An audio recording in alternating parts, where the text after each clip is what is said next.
It's the book of Matthew, chapter 21. This is the book of Matthew, chapter 24, and verse 21. For then shall be great tribulation, such as was not since the beginning of the world to this time, no, nor ever shall be.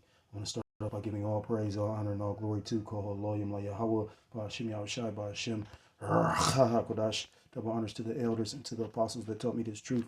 Peace and salutations to the Akim across the four corners of the earth, pushing this truth with faith and with sincerity, as well as risking their lives and their freedom to do so, now more so than ever. Shalom to the Akim and the Aqua out there listening and learning. Lord willingly, this is edifying. Shalom to the Israelite foreigners scattered abroad in the land of other nations, appearing like the other nations, with whom subscribe to this truth. To you, I say shalom, brother Yawasop, and I'm coming at you another lesson through the Spirit and through the power of Yahweh Shem Shai. This lesson is inspired by pretty much this article. This is the second article. Actually, I had another one. I think it was like 700 people. Forgot what matter of fact, let me get it. I'm going to just read the title. I'll read a little bit of this article.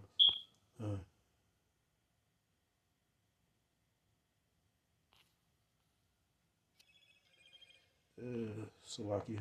When it rains, it pours. Ain't that what they say? But it's all to the good. Wonder why? Because Yahweh shall be dealing. I was listening to the elder brother from Chicago say some stuff, and everybody ain't as vocal as me. But I'll be vocal. Best believe, if you think I'm a fool, I'll just tell you I'm a motherfucking business. No, you a fool. But at the same time, you ain't supposed to just wear your emotions on your sleeve either. But, he said something that really cut me, because he was like, at the end of the day, when you take the time to think about what Yahweh Shah suffering, and he actually, walked his walk as Yahweh Shah, Yahweh Shah walked his walk as Yahweh Shah perfectly, but he's paying for, prior sins, which, when you take time to think about it, like I can literally say, I know I've committed sins consciously unto death. So you can't really boo-hoo and sob and, bitch up, you know what I mean? As a man, I used to always believe if somebody hurt somebody that I really truly cared about, that I would have the vigor, the wherewithal, I believe that's the word, that pretty much if I was to have to sit the rest of, like it was individuals that pretty much somebody was picking on a child. So pretty much the Lord put a spirit of vengeance on their ass or on that individual. And he went, like it was a guy, somebody was bullying his son. So he pretty much, the guy that was bullying his son, he went and fucked up his father. The father of the son, the young son, went and fucked up the guy that was bullying his son's father and sat there and waited for the police to come, So, at the end of the day, as men, we got a lightweight man up, again, at the end of the day, scriptures talk about, for whatever reason, if you faint in the day of adversity, your strength is weak. Because when you take time to think about it, it makes a lot more sense too. After thinking about it, the Lord is not going to give you more than what you can bear. So your hell is designed personally for you.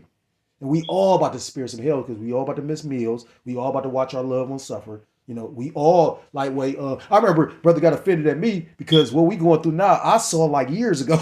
And it wasn't, I was just like, oh no, fuck you, brother. Because if I would like brothers who think that I'm a very generous brother. I've literally seen brothers sit up there and say, oh yeah, you with that brother, you should be good. You know what I'm saying? But I don't like pride myself on that. You know what I mean? I used to look at myself and consider myself very stingy. You know what I mean? But at the same time, when you've had shit and then don't have shit, you learn to look at life a different way.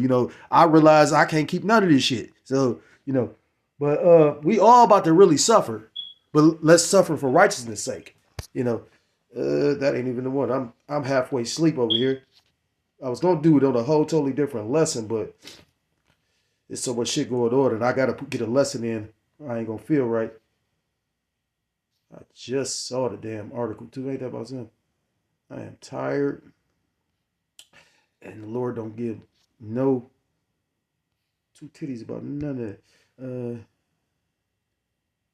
Okay, did I just look at that one? I just saw. That might be the first one. There you go. Retail chain closing 700 locations across U.S., including multiple Ohio locations. So you got all these businesses shut down because Ecclesiastes chapter 12 and Isaiah chapter 19, because of that cruel Lord, it didn't say ain't gonna be no work for Egypt. And it's so cold how the Lord doing it, because since this man came in office, although the businesses was shutting down, what he doing with all this cutting, which really must doing, this motherfucker so proud he come on the stage with a chainsaw. making mockery and fun of you. Like, the Lord got a special judgment for these devils. So live it up now. You know what I mean? It's a saying, it ain't no fun when the rabbit got the gun. You know what I'm talking about? So anyhow, we all eventually gonna suffer, but suffer for righteousness' sake, because it's nothing to suffer as an evildoer. But when you suffer righteously, the Lord is gonna, judge that matter. So, it says the VA, that's what I wanted. It says the VA to lay off more than 76,000 employees, leaked memo says, amid second wave of Trump firings. So he just gutting the government. And I keep on making and stressing the fact that the government is like your biggest contractor. And that was at one point in time considered one of the most secure jobs you could have. Well, these are very trying in uncertain times. Scriptures talk about uncertain riches. The book of Titus, I believe, and these uncertain times. So pretty much you can't even trust. Scriptures talk about woe to them that go down to Egypt for help. So it says the Department of Veterans Affairs has initiated a plan to lay off at least 76,000 employees to comply with President Donald Trump's order last week, calling for broader cuts to the federal workforce, according to a memo sent to department leadership on Tuesday. So if you want to get more into this, I got this out of Yahoo News, and it's just a testament to the direction they're going. Ultimately, they want everybody C-hipped. And if you suffer enough, they figured you're going to run to them. But the scriptures again say, woe to them that go down to Egypt for help. Now, as you're going to trust in Yahweh Ba'ashem Yahshua, that's Jeremiah chapter 17. It talks about cursed be the man and trust of a man. But then when you go to verse 7, verse 5 is cursed be the man and trust of a man and make flesh his own arm. But verse 7 says, blessed be the man and trust of in Yahweh Ba'ashem Yahshua. So, who do you believe in? That's one of my favorite Scarface songs, cuts. Scarface had a song said, who do you believe in? And then he goes into scriptures. If you ain't checked it out, check it out. Scarface is one of my favorite rappers because he tells a story. He was a storyteller. And everybody, you got people that call themselves rappers, but everybody's not an actual rapper. Everybody can't rap. You got to paint a picture. Real great rappers or writers. Well, let me rephrase. Real great writers will basically paint a picture for you. You can literally see Scarface lyrics when you think about it. And I'm not, I've been off into a lot of little different shit, like all my life, But, we grew up a certain kind of way, so we was listening to certain type of shit. I didn't really start getting, and I come to find out I like all kind of music. Ain't that funny? The Lord is hilarious. When I was growing up, I didn't listen to certain shit, but now I listen to everything. He might appear to be an Edomite or she might appear to be an Edomite, but through the spirit, she might be Jake because she's too soulful. You know what I'm talking about? So, again, I'm all over the place, but the point being, scriptures talk about, I'm going to read it again in the book of Matthew chapter 24, and it reads, verse 21, for then shall be great tribulation, meaning trials and tribulations, such as was not since the beginning of the world to this time, no, nor ever shall be, because we come into the time of Jacob's trouble, and Jacob is going to get, judged, or Jacob's going to, it talks about a time like no other, and there's been many times of judgment throughout Israel's history, but never like this. This is the book of Jeremiah chapter 30 and verse 4.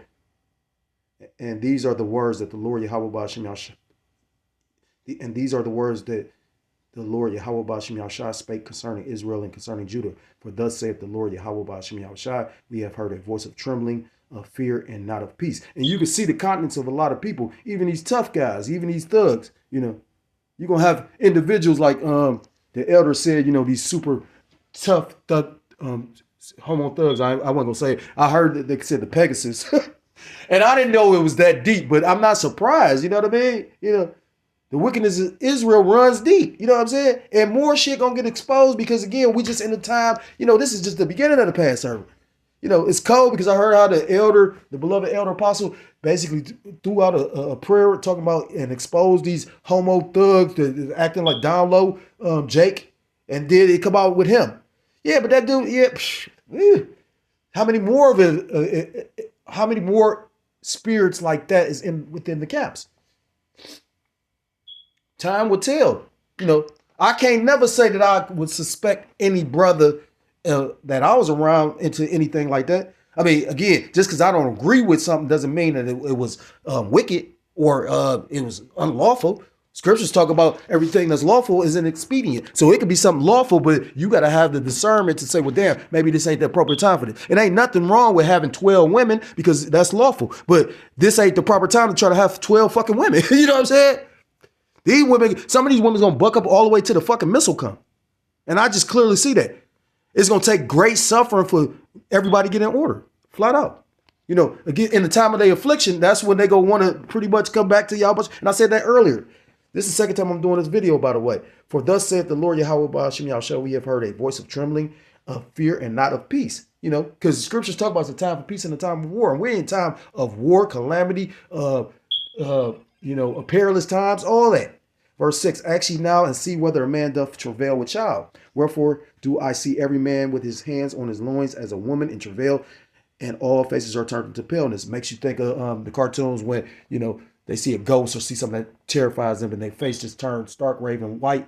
You know, they just face turn completely pale. You know, if I could paint an image. Verse 7, the point, alas, for the day is great, so that none is like it. It is even the time of Jacob's trouble, but he shall be saved out of it. And he is the elect of Jacob.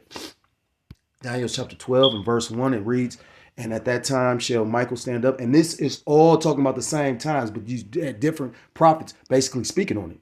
You know, Matthew, Daniel, Jeremiah. They all see in the same time, maybe in different little instances or ways the Lord showed or revealed it to them, but it's all the same, you know, vision. It says, and at that time shall Michael stand up, the great prince, which standeth for the children of thy people, and there shall be a time of trouble such as never was since there was a nation, which is the nation of Israel, even to that same time. And at that time thy people shall be delivered, every one that shall be found written in the book. You know, so basically those written in the book are the elect of Israel. You know, that's who's going to be saved. You know, again, all this is by design. You know, I constantly think about it. You know, when you had the Great Depression, pretty much they had to enact those social programs with food stamps and welfare and whatnot. And that worked the first time. So why would, and when you take the time to think about that, when they did that, great change happened. You know, these industrial revolutions actually revolutionized the world as well. They know what the fuck they doing. But ultimately, Yahweh Hashem Yahushua know. You know, this is the book of Matthew chapter 24 and verse 22, and I'm going to end it. And except those days should be shortened, there should be no flesh be saved. Salaki, and except those days should be shortened, there should no flesh be saved. But for the elect's sake, those days should be shortened. So it's all about the elect. And because the elect is going to be going through these things with, you know, the 2/3 of Israel and the heathens, it's all going to be judged. You know, I was listening to the beloved elder. He was saying, you know, pretty much, you know, Jacob's trouble is for the 2/3 that didn't or hated Israel or hated the prophets, because the prophet's job was to go out and tell, you know, the people the truth, the nation the truth, the 2/3 of truth, and they hated them for it. But like the elder was saying, if you're not being hated, then there's something wrong. You know, scriptures talk about how Jacob or Israel will always say, prophesy onto smooth things. They didn't want to hear the truth. And I see that still to this day. That's showing you that we got to be the people. Only the elect is going to hearken on to the truth in order to be saved. The rest love this fucking wicked ass world. And that's why they're going to be destroyed with it. So if you're a so-called Black, Hispanic, Native American, Seminole Indian, West Indian, or Haitian, I implore you to come back to the laws, statutes, and commandments of your power, whose true name in the Paleo-Hebrew is Yahweh, Ba'ashem Yahushua, or you will be destroyed. And with that, I want to give all praise, all honor, and all glory to call Loyim La Yahweh, Ba'ashem Yahushua, Ba'ashem Racha HaKodash, double honors to the elders, to the apostles that taught me this truth. Peace and salutations to the Akim across the four corners of the earth, pushing this truth with faith and with sincerity, as well as risking their lives and the freedom to do so now more so than ever. Shalom to the Akim and the Aqua, thought they're listening and learning. Lord, willingly, this is edifying. Shalom to the Israelite foreigners scattered abroad in the land of other nations, appearing like the other nations, but subscribing to this truth. To you, I say shalom. Till next time, Lord, willingly. Shalom, shalom. Kwame Asherallah. Mwaf Lababal.